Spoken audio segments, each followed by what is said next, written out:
In this lesson, this is lesson 8 of code.org, we are talking about sprite properties. So just like I talked about in the last video, sprites are objects, they have properties, and in this lesson we learn how to manipulate those properties to get the sprite to do and look the way we want. Okay, so for example here on lesson 8, bubble 3, they ask us to fix the X and the Y properties so that this paintbrush goes onto the paint palette.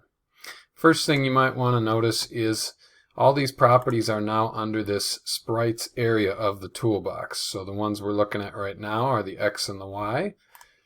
If you want to see examples, as usual, they have documentation in there.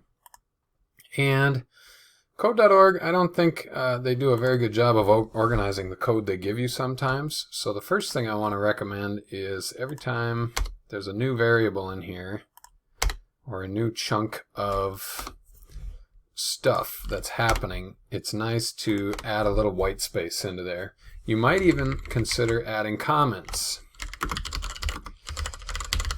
And once you've done a little bit of separating out of the code by function, by procedure, it makes it a lot easier to figure out what you need to do. So again, I need to change the brushes X and the Y. If I mouse over, I'm trying to set the middle of that sprite image.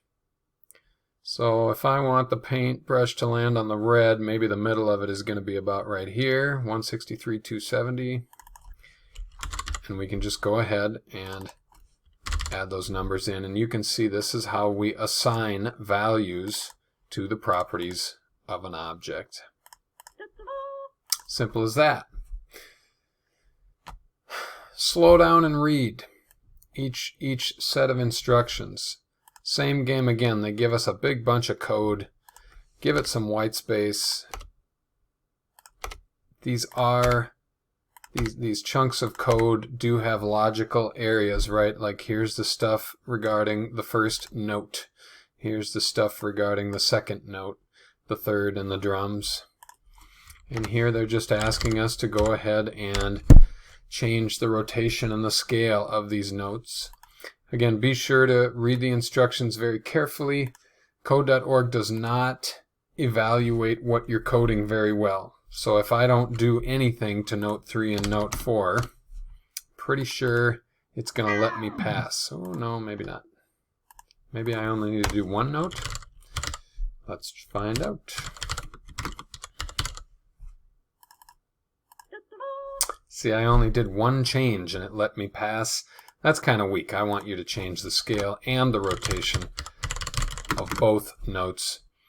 Again, if you don't understand, these are new commands, if you don't understand what sorts of numbers to put in for scale, read the examples. They tell you what the values mean right there in the first 2 sentences of the examples. Same with the rotation. If you don't know what numbers to use, just read the first couple sentences and it shows you right there. I'm going to move on for the sake of time. Have fun with these. There's one more I wanted to look at in this video, and this is the fun block tint. So what they've done is they've just put this creature sprite on the screen, and I wanted again to direct you to the examples, the documentation, especially when it has to do with a color. They're very good at putting a link in here to this W3 Schools page, and this shows you all the words you can use for colors that are valid in HTML, and you can get some pretty nice effects, like here, light goldenrod yellow. Let's try that for a tint. Kind of a brownish with a pink crown right now. Light goldenrod yellow. And it gets a little nice yellow tint. If I want to go stronger, I could go light green. Notice that it doesn't matter what sort of casing I use on these colors. But tint is a pretty handy feature. If you go with the lighter colors, like the strong ones are a little bit too powerful, I think, but if you go to like light cyan, for example,